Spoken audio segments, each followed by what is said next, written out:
नमस्कार मित्रों, मैं हूं आचार्य हरि सिंह शास्त्री और आप देख रहे हैं शिक्षा सनातनी। मित्रों, आज हमें अगले टॉपिक में रीट 2022 के सेकंड शिफ्ट के जो पेपर हैं उनको देखने जा रहे हैं, उनका सॉल्यूशन कर रहे हैं। तो सभी विद्यार्थियों को मेरा नमस्कार। चलते हैं, क्वेश्चन नंबर है अपना 73 इमा संख्या संस्कृत लिखित। अब जो ये संख्या दे रखी है तो इसको संस्कृत में लिखना है, ठीक है ना। तो इसमें देखिए त्रय सप्तति और त्रयोसप्तति, त्रयश सप्तति और त्रिसप्तति, ठीक है ना। यहां पर जो 73 संख्या दे रखी है इसकी संस्कृत में क्या कहेंगे इसको। देखिए यहां पर संस्कृत में इसको दो तरीके से कह सकते हैं अपन। एक तो त्रिसप्तति, क्या कहेंगे, त्रिसप्तति, ठीक है ना। अब दूसरा होता है यहां पर त्रय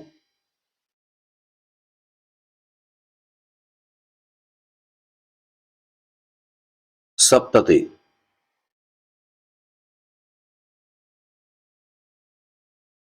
ठीक है ना। तो यहां पर इसको त्रय सप्तति, त्रयस सप्तति कह सकते हैं क्योंकि यहां पर जो स है तो ये स तो इसमें है ही नहीं। और जब इसको क्या कहेंगे अपन, ऑप्शन नंबर डी को त्रिसप्तति, ठीक है ना। तो ये क्वेश्चन अपना सही हो जाएगा।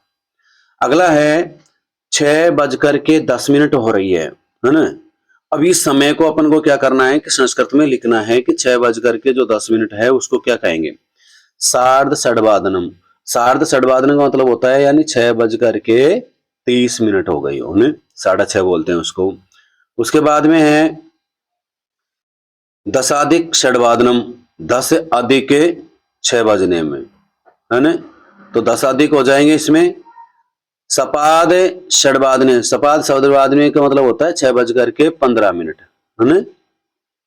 दशाधिक पंचवादनम, अब दशाधिक पंचवादनम यानी 10:05, तो 5:10, ठीक है ना।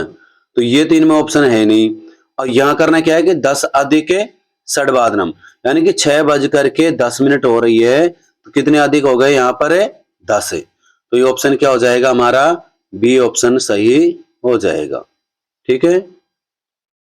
अगला क्वेश्चन है माहेश्वर सूत्रेषु घस प्रत्याहारे वर्णा संति।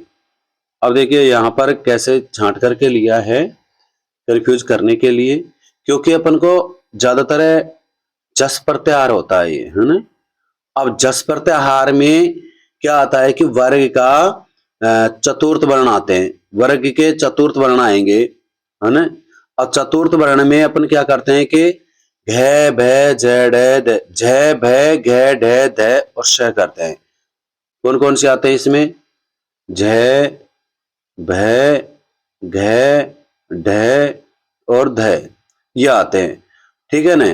तो इसको बोलते हैं जस प्रत्याहार, बोलते हैं इसको, क्या बोलते हैं, जस प्रत्याहार। लेकिन यहां पर क्या किया है कि घस प्रत्याहार की पूछ रहा है ये, है ना। तो यहां से इसको छांट करके अपन क्या करेंगे, घ ढ ध, यहां पर इसका ऑप्शन ये सही हो जाएगा, ठीक है। अगला क्वेश्चन है मैं खेल कर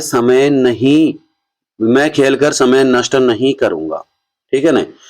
तो इसको क्या करना है अपन को, संस्कृत में अनुवाद बनाने हैं। तो क्या बनेगा यहाँ पर, अहम क्रीडित्वा, मैं खेलकर, समयम न नक्षामि। ये देखिए यहाँ पर इसको सबसे ज्यादा ध्यान देने की बात यह है कि इसमें ये आएगा नक्षामि, है ना। तो ये मत कर देना कि करिष्यामि आ जाएगा, ये करोमि आ जाएगा, ये नहीं आएंगे, ठीक है ना। तो ये ऑप्शन नंबर 1 हमारा यहाँ पर सही हो जाएगा। अगला क्वेश्चन है एक समय राजा दिलीप ने यज्ञ करने के लिए एक घोड़ा छोड़ा था, है ना। तो इसमें भी क्या करना है अपन को, अनुवाद करने हैं। तो एक समय में क्या आता है कि अपन एकदा, भाई जो पुराने समय की बात होती है ना, तो उसमें दा या धा का प्रयोग किया जाता है। तो प्रकार के अर्थ में पुराने समय की बात के बारे में किया जाता है। तो एकदा हो गया, एकदा। अब देखिए यहाँ पर तीनों में ही एकदा है, इसमें है नहीं, तीसरे नंबर में नहीं है ना। तो ये एकदा राजा दिलीप है यज्ञम कर्तुम एवं एकम अश्वम मुमोच, तो यहाँ ऑप्शन नंबर डी सही हो जाएगा। ठीक है, अगला क्वेश्चन है ये का उच्चारण स्थान क्या होगा? ये का उच्चारण स्थान होगा यहां पर इचु यशानाम, इचु यशानाम तालु। ई और चय वर्ग, चू का मतलब चय वर्ग है ना, और ये इनका उच्चारण स्थान क्या होता है? तालु। तो यहां पर ऑप्शन में क्या हो जाएगा? तालु, यानी सी ऑप्शन सही हो जाएगा। अगला क्वेश्चन है ईश्वर सर्वान रक्षति इत्यत्र वाक्य से वाच्य परिवर्तन करना है। यहाँ पर तो वाच्य परिवर्तन करना है, तो वाच्य परिवर्तन में क्या करेंगे कि ईश्वरेण, हाँ न, तो यहां पर ईश्वरेण इसमें भी दे रखा है, इसमें भी दे रखा है, इसमें भी दे रखा है। सर्वान जो शब्द है यहां पर सर्वे होता है, सर्वान तो देखो यहां पर वैसे वैसे दे दिया, तो सर्वान तो नहीं होगा, सर्वे इसमें भी दे दिया, इसमें भी दे दिया, लेकिन रक्षते नहीं होता, यहाँ पर रक्षन्ते होता है। ठीक है ना, तो इसको इस जगह से ये पहला ऑप्शन सही हो जाएगा। ठीक है, ऑप्शन नंबर ए। ठीक है ना, अगला क्वेश्चन है मया चंद्र है पश्यते, मया चंद्र है पश्यते इत्यत्र वाक्य को संशोधन करके लिखना है। ठीक है ना, अब वाक्य को संशोधन करके लिखेंगे तो क्या बनेगा? जो पश्य धातु होती है, पश्य दे रखा है, तो वहां पर अपन को करना है दृश्यते। ठीक है ना, तो वैसे के वैसे यहां तक तो वैसे का जाएगा, तो इसमें नहीं मिल रहा है, इसमें मिल रहा है, तो दृश्य का प्रयोग करेंगे तो ये भी सही हो जाएगा। ठीक है, अगला क्वेश्चन है मम न रोचते ते वाक्यम, मम न रोचते ते वाक्यम, इस वाक्य को संशोधन करके लिखना है। तो जो मम दे रखा है यहां पर, तो मम न रोचते, रुच धातु का प्रयोग हो रहा है ना, तो यहां पर करेंगे मह्यम। अब मह्यम कौन से में आ रहा है? देखिए यहां पर एक में ही आ रहा है मह्यम, है ना, यहां पर बी ऑप्शन सही हो जाएगा, मह्यम ने रोचते वाक्यम।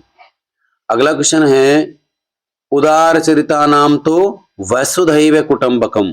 ये देखिए ये सूक्ति बहुत अच्छी है, इसको तो लगभग सभी को याद होगी, लेकिन यहां पर अंतर क्या है कि इसमें तो विसर्ग दे रखा है, वसुधैव करके ब करके वसुधैव, है ना, अब इसमें विसर्ग नहीं, तो जो ऑप्शन क्या हो जाएगा हमारा, जिसमें विसर्ग नहीं है ना, वो ऑप्शन सही हो जाएगा, वसुधैव।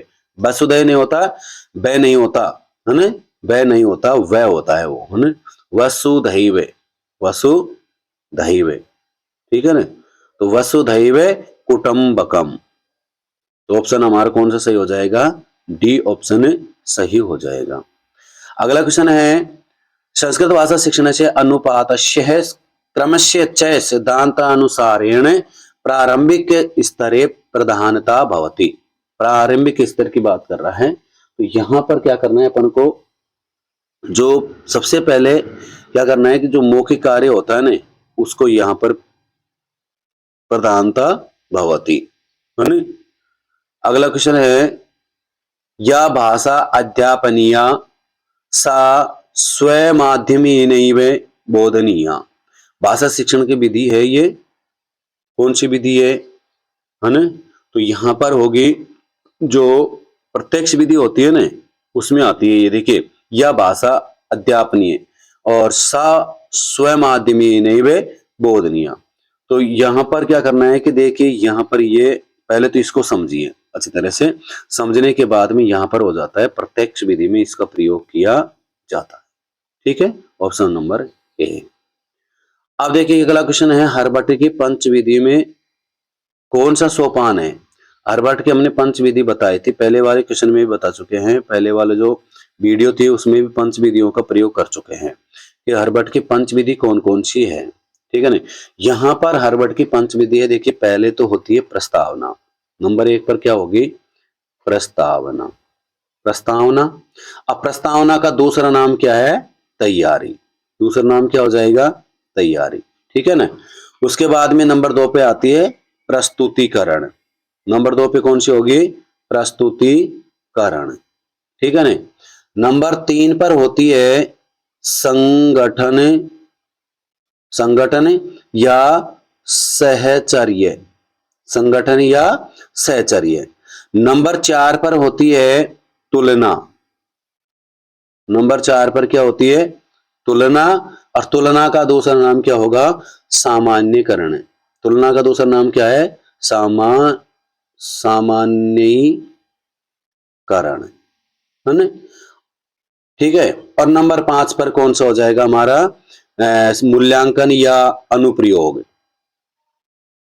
मूल्यांकन या फिर अनुप्रयोग। ठीक है ना? तो अनुप्रयोग। अब देखिए यहां पर ये 5 हो गई, तो 5 में से सब कौन सी आ रही है? यहां पर तुलना का प्रयोग किया जा रहा है। ठीक है ना? तो यहां पर ऑप्शन कौन सा हो जाएगा? तुलना। प्रस्तावना या तैयारी, प्रस्तुतिकरण, संगठन या साहचर्य, तुलना या सामान्यीकरण। इसका दूसरा नाम क्या हो जाएगा? सामान्यीकरण। सामान्यीकरण। ठीक है ना? इसका दूसरा नाम सामान्यीकरण होता है। कभी कभी ऑप्शन में ये भी आ जाता है, तो ये पंचविधियों में आती है। ठीक है ना? और 5 होता है मूल्यांकन या अनुप्रयोग। अगला क्वेश्चन है, वैदिक शिक्षा पद्धतो अपि दृश्य साधना नाम प्रयोगे कथम विहित है। देखिए पहले अपन क्या करते थे कि जो वैदिक शिक्षा थी, गुरुकुल में पढ़ाते थे, तो वहां पर लिखने के लिए कुछ ऐसे साधन नहीं थे, नहीं कोई पाठ्य पुस्तक था, और स्पोर्क पत्र के भी नहीं है, प्रदर्शन जो पट होता है वो भी नहीं चलते थे। यहाँ पर क्या करते थे कि जो ताल वृक्ष होता है ना, इसके पत्ते लेकर के उसमें लिखे जाते थे, रेखांकित चित्र बनाए जाते थे, और उन पर ही लिख करके, क्योंकि ताल वृक्ष जो पत्ते होते हैं ताल के, तो वो जल्दी से खराब नहीं होते हैं, है ना? इस कारण से यहाँ पर गुरुकुल में उस पत्तों का प्रयोग किया जाता था। ठीक है ना? तो ऑप्शन में क्या हो जाएगा हमारा? डी ऑप्शन सही हो जाएगा। अगला क्वेश्चन है, शैक्षिक भ्रमणम संस्कृत शिक्षण साधना अस्ति। देखिए यहाँ पर अपन कई बार जाते हैं, कई बार ऐसे दृश्य देखते हैं, भ्रमण करने के लिए जाते हैं, तो दुर्ग महल वगैरह जो देखते हैं या कहीं तीर्थ स्थान पर जाते हैं, तो वहां पर अपन क्या करते हैं? पहले दृश्य साधन का प्रयोग करते हैं। दृश्य साधन में भी इसका प्रयोग कर सकते हैं। श्रव्य तो देखो ये कोई सुनाएगा थोड़ी अपन को, अपन देख ही सकते हैं, है ना? दृश्य श्रव्य नहीं आएगा, श्रव्य साधन ये सुना नहीं सकता। अब यहाँ पर क्या करना है कि अपन को क्रियात्मक अन्य साधनम, क्रियात्मक अन्य साधन में इसका प्रयोग कर सकते हैं। ठीक है ना? तो क्रियात्मक अन्य साधन में अपन इसका प्रयोग करेंगे, तो देखिए यहां पर अपन को करना क्या है? अपनी जो क्रियाएं होती है ना, ज्ञानेन्द्रिय कर्मेंद्रिय क्रियाओं के द्वारा अपने उन साधनों के माध्यम से उसको देख सकते हैं ना। तो देखने के कारण अपन हाव भाव खुद ही तो कर रहे हैं ना, है? तो भ्रमण कर रहे हैं, खुद अपने आंखों से देख रहे हैं, तो उसमें यह ऑप्शन सही होगा। ठीक है ना? उस हिसाब से तो, और वैसे तो अपन उसको केवल देख ही सकते हैं, है ना? तो ज्यादातर ऑप्शन ये सही होता है। अगला क्वेश्चन है 76 नंबर पर है, संदर्भ व्याख्या और कथाया सारांधिक लेखनीय संबंधा च प्रश्न भवन्ति, है ना? तो ये प्रश्न किस में आते हैं? इन प्रश्नों का कहां पर प्रयोग किया जाता है? देखिए अपन को बड़े बड़े क्वेश्चन लिखते हैं ना, और उन क्वेश्चनों को क्या बोलते हैं? अपन निबंधनात्मक क्वेश्चन बोलते हैं ना। तो निबंधनात्मक इसमें ऑप्शन ये रहा। ठीक है ना? तो इस ऑप्शन में अपन क्या करते हैं कि व्याख्या करते हैं किसी बड़े क्वेश्चन की, है? कोई भी श्लोक आ जाता है या कोई भी गद्य पद्य में से कोई सा भी आ जाता है, तो उनकी अपन बड़ी बड़ी व्याख्या कर देते हैं ना। तो वो होते हैं निम्नात्मक प्रश्नों में इसका प्रयोग किया जाता है। अगला क्वेश्चन है, पाठ्य पुस्तक संचिता सामग्री भवेत। पाठ्य पुस्तक में संचित जो सामग्री होती है वो होती है छात्रों के अनुसार होनी चाहिए, क्योंकि छात्रों के मानसिक विकास के स्तर के अनुसार होनी चाहिए। ये नहीं कि भाई अपन क्या कर रहे हैं कि देख शिक्षक का नाम आर्थिक विकास, शिक्षकों के अनुसार थोड़ी होगी वो, है? मना कर भाई, शिक्षक तो अपन को बताएंगे वो। देखिए एक तो होती है शिक्षक का आर्थिक, ये गलत है, इसमें शिक्षक तो आते ही नहीं है। शिक्षक का नाम शारीरिक मानसिक, शिक्षकों के शारीरिक और मानसिक अनुसार नहीं होती। छात्र नाम आर्थिक स्थिति, देखिए आर्थिक स्थिति कोई ऐसी भी नहीं है कि सभी के अनुसार सभी के लिए समान होती है। ठीक है ना? तो छात्रों के शारीरिक और मानसिक स्तर के अनुसार ही इसका प्रयोग किया जाता है। अगला क्वेश्चन है, संस्कृत भाषा शिक्षण में सर्वप्रथम भाषा कौशल कौन सा होता है? कई बार लगभग हर टेस्ट में या हर वीडियो में लगभग इनमें मैंने बताया है कि श्रवण भाषण पठन लेखन, ये तो याद करना ही है, इनको क्रमबद्ध से याद करना है ना। तो श्रवण भाषण पठन लेखन। तो सबसे पहले कौन सा हो जाएगा? श्रवण, उसके बाद में भाषण, फिर उसके बाद में पठन, फिर लास्ट में आता है लेखन। तो 1 नंबर पे ये हो जाएगा, 2 नंबर पे ये भाषण हो जाएगा, 3 नंबर पे पठन होता है और 4 नंबर पे लेखन होता है। यह पूछ रहा है सर्वप्रथम कौशल कौन सा है, तो सर्वप्रथम का कौशल होगा हमारा श्रवण कौशल हो जाएगा। ठीक है ना? श्रवण भाषण पठन लेखनम, इतना सा याद करना है। श्रवण भाषण पठन लेखनम, तो अपने आप याद हो जाता है, श्रवणम भाषणम पठनम लेखनम, है ना? तो अगला क्वेश्चन है प्रश्नानाम उत्तरे अनेके विकल्पा दीयन्ते, परीक्षार्थी एषु विकल्पेषु साधुत्तरम चिनोति, परीक्षाया प्रकार के कौन सा प्रकार होगा? देखो प्रश्न का उत्तर अपन दे रहे हैं, है ना? तो इसमें बहुत सारे क्या आ रहे हैं? विकल्प आ रहे हैं।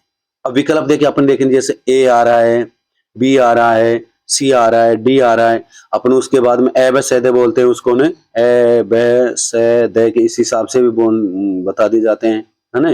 तो अपन जो ये प्रश्नों का प्रयोग कर रहे हैं ना इनका, तो ये आते हैं बहुविकलात्मक क्वेश्चन में, है ना? तो अनेक विकल्प हो जिसमें, है ना, तो उसको बोलते हैं क्या? बहुविकलात्मक क्वेश्चन बोल देते हैं। बहुविकल्प प्रकार का जो क्वेश्चन होते हैं, यह ऑप्शन नंबर बी सही हो जाएगा। ठीक है ना? अगला क्वेश्चन है उपचारात्मक शिक्षण उद्देश्य। उपचारात्मक शिक्षण उद्देश्य होता है जो किसी भी कार्य को अपन कर रहे हैं, किसी का उपचार करेंगे, निदान करेंगे। ठीक है ना? इसमें ऑप्शन नंबर डी ऑप्शन आ गया, देखो ये डी ऑप्शन ये रहा। ठीक है ना? तो ये पहले इसमें क्या करते हैं अपन, निदानात्मक परीक्षण के बाद बालकों का न्यूनतापिक स्काराय और शिक्षणम करके उपचारात्मक शिक्षण इसका उद्देश्य किया जाता है। ठीक है?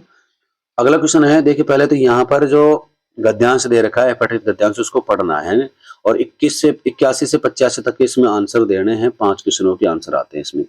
विश्वनाथ है कुशल कृषक है अपि अस्ति तस्य ग्रहणे वृंदा पादपः विकसति, परिवार जना तस्यार्जनम कुर्वन्ति, स सर्वदा कृषि कर्मणि तत्पर है, स्वकर्तव्य पालयति, सह परिश्रमणं कृत्वा स्वक्षेत्रे पर्याप्त मात्रायाः शाकानि फलानि च उत्पादयति, तस्य गृहे एकः श्वेतवर्णः धेनुः वर्तते, एकः श्वेतवर्णः धेनुः वर्तते, सः दुग्धा प्रददाति। ठीक है ना? तो यहां पर क्या दे रखा है? देखिए यहां पर दे दिया श्वेत वर्णा, श्वेत वर्णा इत्यत्र समास। इसमें कौन सा समास हो जाएगा? श्वेत वर्णा में अपना जो समास होता है वो बहुब्रीहि समास होता है ना?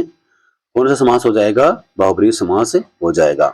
कृत्वा, कृत्वा दे रखा है, इस धातु और प्रत्यय को छांट करके लिखना है। देखिए यहाँ पर होता है कृ धातु और इक्त्वा प्रत्यय का प्रयोग किया जाता है। कौन सा प्रत्यय हो जाएगा? अक्त्वा प्रत्यय बोलते हैं इसको ने, आदक है, आदत है, इसको बोलते हैं ने, हलंत तय व, तो त्वा, कत्वा, कत्वा भी बोल देते हैं। इक्त्वा, इक्त्वा बोलने पर अपना शब्द सही बोलने में आ जाता है ना, ई जोड़ करके, तो इक्त्वा होता है वो ने, क्री धन इक्त्वा प्रत्यय। तो ऑप्शन कौन सा हो जाएगा हमारा? डी ऑप्शन सही हो जाएगा। ठीक है? उसके बाद में मात्रायाम इत्यत्र विभक्ति। मात्रायाम में कौन सी विभक्ति का प्रयोग करते हैं अपन? सप्तमी विभक्ति हो जाएगी इसमें तो। ठीक है ना? अगला क्वेश्चन है उत्पादयति इत्यत्र उपसर्ग। उत्पादयति में देखिए यहां पर उते, उते, है ना? बाद में क्या आ रहा है? पादयति। तो यहां पर क्या कर दिया? ये देखिए उत दे रखा है यहाँ पर, लेकिन बाद में क्या दे दिया? पा। तो पा उपसर्ग है ही नहीं, तो उपसर्ग हमारा ऑप्शन क्या हो जाएगा? सी ऑप्शन सही हो जाएगा, क्योंकि यहाँ पर उद दे रखा है, तो ऑप्शन नंबर सी सही हो जाएगा। विश्वनाथ कुशल कृषक है अपि अस्ति। जो विश्वनाथ है जो कुशल कृषक है, ठीक है, तो इसमें क्या करना है? अस्मिन वाक्य अव्यय अस्ति। देखो इसमें कितने अव्यय होते हैं, कौन सा अव्यय है इसमें? देखिए विश्वनाथ है कृषक है, देखिए यहाँ पर यह जो अव्यय है ये अव्यय हो जाएगा अपना अपि। तो अपि ये रहा ऑप्शन नंबर बी में। ठीक है? अगला क्वेश्चन श्लोक है। श्लोक से अपन को क्या करना है? मरु सुवर्णो नहीं ये निदृष्ट है, किम तेन दृष्टम कुहचित सदृश्यम, स्फुट मरो भांति सुमेरु श्रृंगा, शिलासु कृष्णासु मैं ते ही मृग्या। अब यहाँ पर अपन क्या करते हैं, देखिए राजस्थान से संबंधित है, मध्य प्रदेश के बारे में श्लोक का वर्णन किया गया है कि जिसने मध्य प्रदेश को नहीं देखा उसने देखा ही क्या है। सुवर्ण इत्यत्र समास है कै, सुवर्ण में कौन सा समास होगा, सुवर्ण में अपना कौन सा समास होता है। देखिए यहाँ पर सुवर्ण होता है ना, यहाँ पर समास होता है स्वर्ण है, स्वर्ण है, वर्ण, ये समास होता है इसका। हमें समास विग्रह क्या होता है, स्वर्ण वर्ण, इसमें होता है कर्मधारय समास, कर्मधारय समास। देखिए यहाँ पर जो कर्मधारय समास होता है तो इसमें ऑप्शन में कर्मधारय है नहीं, और कर्मधारय जो समास है किसका भेद है, तत्पुरुष का, तो ऑप्शन नंबर क्या हो जाएगा, ए, तत्पुरुष समास हो जाएगा। स्वर्ण है, वर्ण है, संधि विशेष, इसका समास विग्रह क्या हो जाएगा, स्वर्ण है, वर्ण, ठीक है ना, ये समास विग्रह हो जाता है। इसमें कर्मधारय समास है, लेकिन कर्मधारय इसमें ऑप्शन में है नहीं, इस कर्मधारय किसका भेद है, तत्पुरुष का, तो ऑप्शन क्या हो जाएगा, ए सही हो जाएगा। अगला क्वेश्चन है दृष्ट, दृष्ट है इत्यत्र प्रत्यय अस्ति, दृष्टि में कौन सा प्रत्यय हो जाएगा, देखिए दृष्टि में होगा हमारे पास प्रत्यय कौन सा होगा, दृश्य धातु के साथ में, दृश्य धातु के साथ में अपन प्रयोग करेंगे तो कौन से करते हैं, दृश्य में इक्तय प्रत्यय का प्रयोग करते हैं, ठीक है ना, तो दृष्टय बनता है वहां पर। अगला क्वेश्चन है उपर्युक्त श्लोक के छंद सह नाम है। देखिए यहाँ पर जो श्लोक दे रखा है इसमें छंद कौन सा है, पहले 3 वर्णों को गिनिए, 1 2 3 4 5 6 7 8 9 10 11, इसमें 11 वर्ण आ रहे हैं। उसके बाद में 1 2 3 4 5 6 7 8 9 10 11, अब इनमें देखिए 11 आ रहे हैं, ठीक है ना। अब 11 वर्ण जिसमें हो वो कौन से होते हैं, या तो इंद्र वर्जा या उपेंद्र वर्जा, है ना। यहां पर सबसे पहले क्या आ रहा है कि इसमें तो ये आ रहा है आई, है ना, नीचे वाले में एस वाला आता है, यानी लघु और गुरु, यदि दोनों का मिश्रण हो तो कौन सा कहलाएगा, उपजाति, कौन सा कहलाएगा, उपजाति। तो इंद्र वर्जा और उपेंद्र वर्जा दोनों का मिश्रण होने के कारण ये जो छंद है वो कौन सा छंद कहलाया था, उपजाति। तो ऑप्शन में देखते हैं उपजाति है क्या, उपयुक्त श्लोक के छंद से नाम है किमस्ति, तो इसमें उपजाति हो जाएगा, ये ऑप्शन रहा, ठीक है ना, उपजाति हो जाएगा। आया समझ में। तो अगला क्वेश्चन है हमारे पास शिलासु कृष्णासु न ते ही मृग्या। अब इसमें क्या करना है, अपन को जो विशेषण दे रखा है ना वो कौन सा है, वो विशेषण कौन सा होगा, ठीक है। तो विशेषण किसकी है, शिलाओं की, विशेषता क्या है, कृष्णासु, ठीक है। यहां ऑप्शन नंबर सी हो जाएगा, ठीक है ना, ऑप्शन नंबर सी सही हो जाएगा, कृष्णासु। अगला क्वेश्चन है मरु इत्यत्र लिंगम अस्ति। देखिए मरु का जो लिंग है वो कौन सा होगा, कौन से लिंग में इसका प्रयोग किया जाता है, तो मरु है विसर्गारण, तो मरु में पुल्लिंग का प्रयोग हो जाएगा, ठीक है ना, मरु में किसका प्रयोग हो जाएगा, पुल्लिंग शब्द का प्रयोग हो जाएगा। ये हमारे जो क्वेश्चन है वो कंप्लीट हुए। ये आपको वीडियो बहुत अच्छी पसंद आई होगी, हम आशा करते हैं कि ये वीडियो पसंद आई है, तो अब आप वीडियो को लाइक करें, शेयर करें और अधिक से अधिक देखें, ठीक है। मिलते हैं अगले वीडियो के साथ, तब तक के लिए धन्यवाद, नमस्कार।